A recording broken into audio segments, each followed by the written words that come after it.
আমরা সবাই মিলে প্ল্যান করে পূজা দিদির রুমে এসেছিলাম। তো মৌকেও ডেকেছি যে তুইও আয় 2 দিনের জন্য, আমরাও যাব। তো দিদি আর আমি এসেছি আগের দিন রাতে, দিদি আজকে চলে গেছে সকালে, কিছু কাজ ছিল। তো মৌ এসেছে সকালে।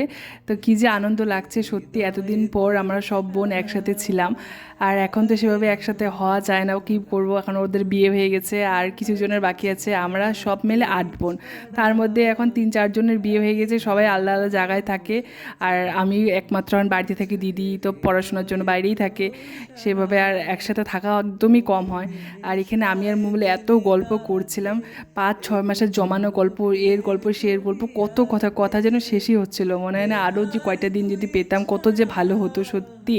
আর এটা সত্যি বলো, বোনদের বন্ডিংটাই আলাদা হয়। ভাইদের সাথে তো সব কথা বলা যায় না, বাট বোন বোন সব রকমের কথা বলা যায়, কোনো ট্যাগ নাই, কোনো কিছু নেই, মন খুলে সব কথা বলা যায়। আর কি যে বলি, ভর্তি হতে এই দিন ভিডিওটা দেখে আমার এখন ভীষণ খারাপ লাগছে। ওরা তো সবাই এখন গুয়াহাটিতে, আমি শুধু বাড়িতে আছি, খুব মিস করছি ওদেরকে। তো যাই হোক, ওখানে অনেকক্ষণ ফটো তুললাম, তারপরে ঘরে এসে আমরা শুয়েছিলাম। পূজা দিদি কোটে ছিল না ঘরে। আর সন্ধ্যাবেলা মৌ এখানে চা করছে, আমাকে বলছে যে কোথায় তোরা আমাকে চা করে খাওয়াবি আর এখানে আমাকে দিয়ে চা করাচ্ছিস। তো আমি যে কিছু না কর। আর এখানে দেবাশিস দা আমার জন্য পেটিস আর মিষ্টি সকালেই এনেছিল, ওটা আমরা খেয়েছি আরও রেখে দিয়েছি সন্ধ্যার জন্য।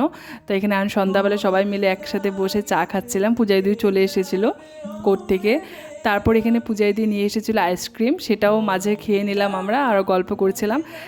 আর সেদিন রাতে আর কোনোভাবে ভিডিও করিনি, এটা ছিল পরের দিন, আজকে মৌ চলে যাবে।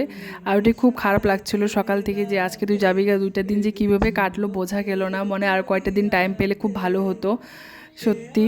তারপর এখানে আমি ওরও খাওয়া দাওয়া করে দুপুরে গল্প করছিলাম যে তুই যাবি গা, এটা নিয়ে মন খারাপ লাগছিল, আর একটা ঢং করে একটু কান্নার চেষ্টা করছিলাম, ও জানে আমি ঢং করছি। তারপর সন্ধ্যাবেলা দেবাশিস দা আমাদের জন্য পিৎজা নিয়ে এসেছিলো, ওটা খাওয়া দাওয়া করলাম। আর রাতে আজকে ডিনারে ছিল বিরিয়ানি, যেটা পূজা দিদি করেছিল।